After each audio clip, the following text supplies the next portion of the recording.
अधिकांश अपराध कहानियों में पुलिस लोगों को अपराधियों से बचाने के लिए होती है। यही तर्क है, यही कानून है। लेकिन यह कहानी अधिकांश कहानियों जैसी नहीं है। इस कहानी में पुलिस एक भीड़ भरे अदालत कक्ष में किसी राक्षस को सजा दिलाने के लिए नहीं, बल्कि उसे लोगों से बचाने के लिए मौजूद थी। लेकिन बात इससे भी गहरी है। यह सिर्फ एक और शिकारी की कहानी नहीं है जो बच निकला या सबूतों के अभाव में बंद हुआ। कोई मामला नहीं है। नहीं, क्योंकि आपको यह समझना होगा कि एक तपती अगस्त की दोपहर को न्याय न तो किसी जज से आया, न ही किसी झूरी से।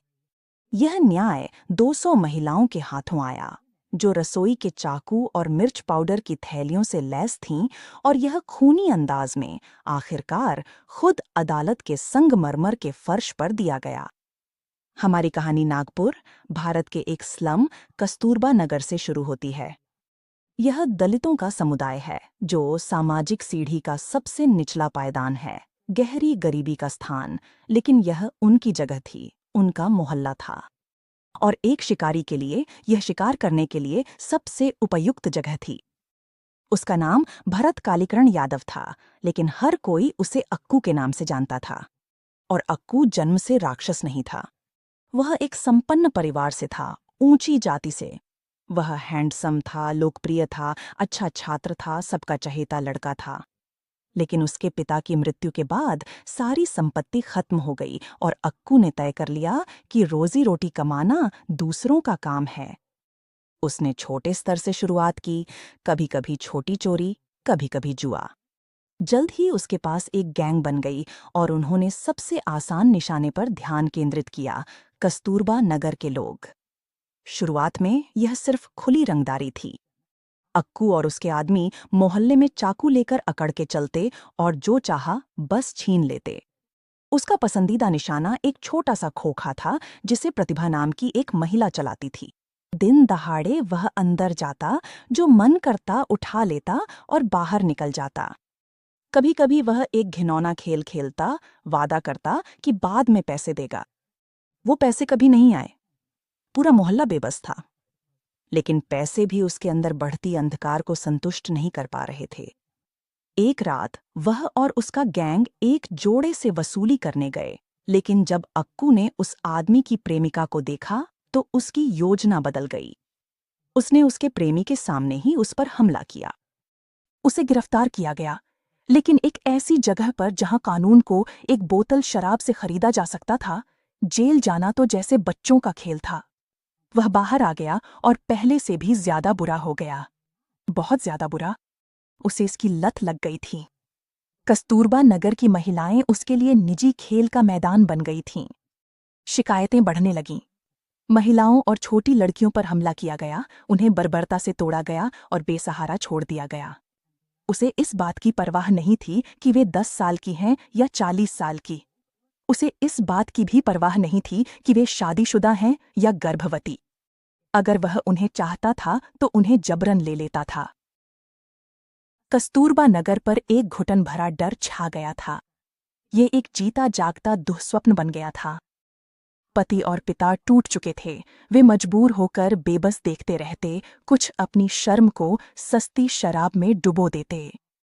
बच्चे सदमे में थे जब उन्होंने अपनी ही माँओं को सड़क किनारे हमला होते देखा।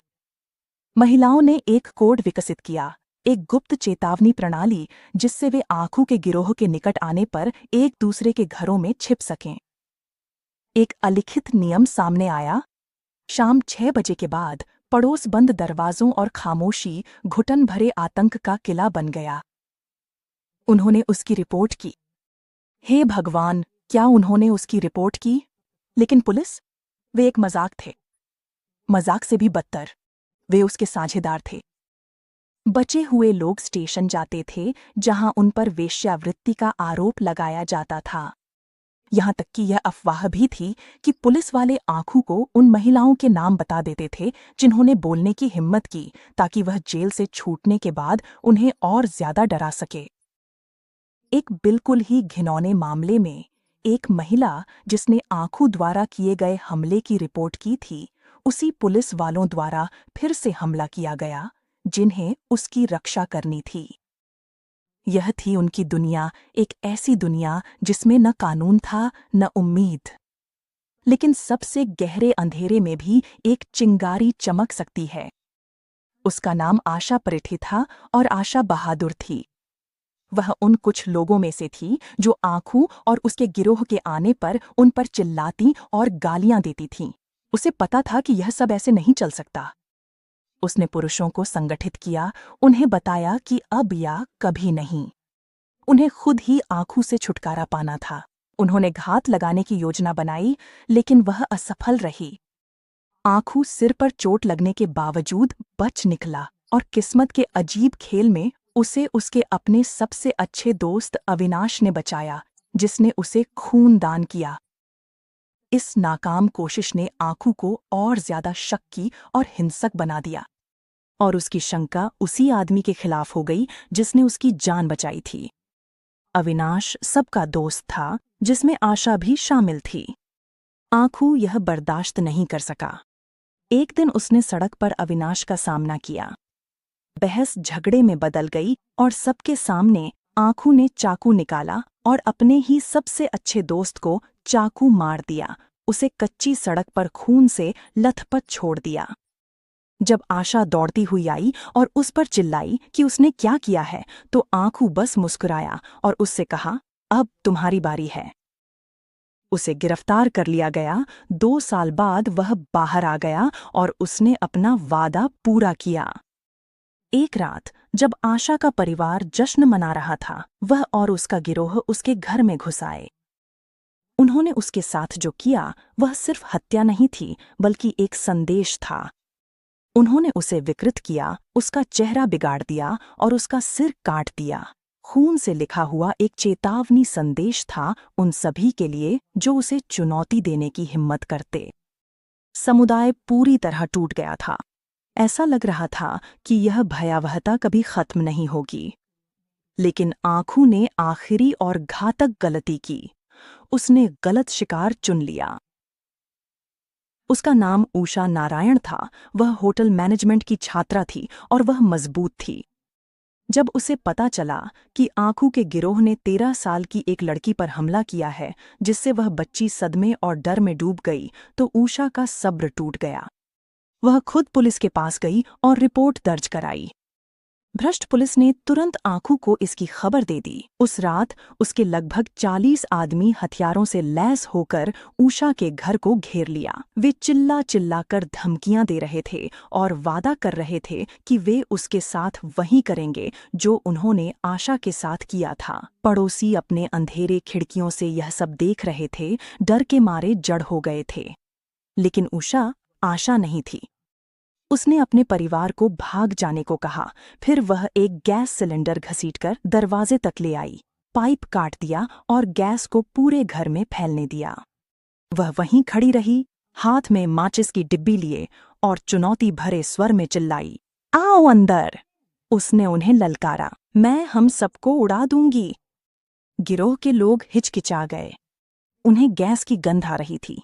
वे उसकी आंखों में वह भाव देख सकते थे। और उसी पल कुछ बदल गया। डरे हुए पड़ोसी जो अपनी खिड़कियों से झांक रहे थे, उन्होंने भी यह देखा। जिन राक्षसों से वे इतने समय से डरते आ रहे थे, वे कायर थे। वे अपनी ही मौत के ख्याल से कांप उठे। एक एक करके कस्तूरबा नगर के दरवाजे खुल गए। लोग सड़कों पर उमड़ पड़े, हाथों में पत्थर, रसोई के औजार या जो कुछ भी उन्हें मिल सका लेकर। डर आखिरकार जलकर राख हो गया था और अब केवल शुद्ध सफेद गर्म गुस्सा बचा था। गैंग घबरा गई। वे बिखर गए, अपनी जान बचाने के लिए भागने लगे, जबकि पूरा मोहल्ला उन्हें सड़कों पर दौड़ा रहा था। आँखों जानता था कि अब खेल खत्म हो चुका है। वह भीड़ से नहीं, बल्कि अपनी सुरक्षा के लिए पुलिस के पास भागा और खुद को उनके हवाले कर दिया। यह पूरी तरह से विडंबना थी। 13 अगस्त 2004 को आँखों की जमानत सुनवाई के दिन कस्तूरबा नगर के लोग इकट्ठा हुए। उन्हें पता था कि वह ज्यादा दिन अंदर नहीं रहेगा। उन्होंने यह सबक 100 बार दर्दनाक तरीके से सीखा था। जैसे ही हथकड़ी लगे आंखों ने पुलिस वैन से बाहर कदम रखा, उसकी नजर अपने एक शिकार से मिली। उसने उसकी ओर घूरते हुए कहा कि बाहर निकलने पर वह हिसाब बराबर कर देगा। ये उसके आखिरी शब्द थे जो उसने कभी कहे। उसका वह आखिरी घमंडी धमकी ही वह चिंगारी थी जिसने बारूद को जला दिया। भीड़ एकजुट होकर बदले की लहर की तरह आगे बढ़ी। महिलाओं ने उसकी आंखों में मिर्च पाउडर फेंक दिया, जिससे वह अंधा हो गया। कुछ पुलिसकर्मियों ने भीड़ को रोकने की कोशिश की, फिर अपनी लाठियां छोड़कर अपनी जान बचाने के लिए भाग गए। भीड़ ने बंद कोर्ट हाउस का दरवाजा तोड़ डाला। वे सब उस पर टूट पड़े। उसे चाकू मारा गया, पत्थरों से पीटा गया और फर्नीचर से मारा गया। कहा जाता है कि उसकी पीड़िताएं एक एक करके बारी बारी से आईं, जब वह दया की भीख मांग रहा था। जो आदमी एक राक्षस था, वह बस सिमट कर खुद को हमले से बचाने की कोशिश कर रहा था। सिर्फ 15 मिनट में सब कुछ खत्म हो गया। अकु यादव अपनी ही खून की नदी में कोर्ट हाउस की फर्श पर मरा पड़ा था। इस घटना के बाद 5 महिलाओं को गिरफ्तार किया गया, लेकिन अगले दिन कस्तूरबा नगर की हर एक महिला पुलिस स्टेशन तक मार्च करती हुई पहुंची और उन्होंने भी गिरफ्तारी की मांग की। हम सबने किया है, उन्होंने एकजुट होकर कहा। पूरे समुदाय को गिरफ्तार करने की स्थिति में पुलिस पीछे हट गई। आखिरकार सबूतों के अभाव में सभी संदिग्धों को रिहा कर दिया गया। किसी ने कुछ नहीं देखा। यह कहानी हत्या को सही ठहराने के बारे में नहीं है।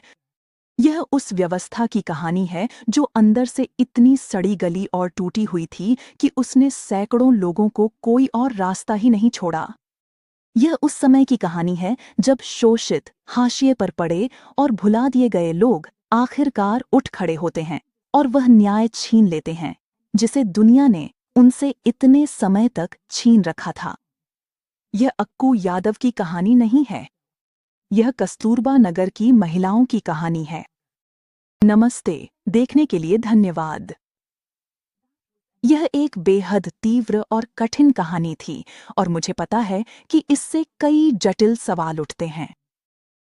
कस्तूरबा नगर में जो हुआ उस पर आपके क्या विचार हैं?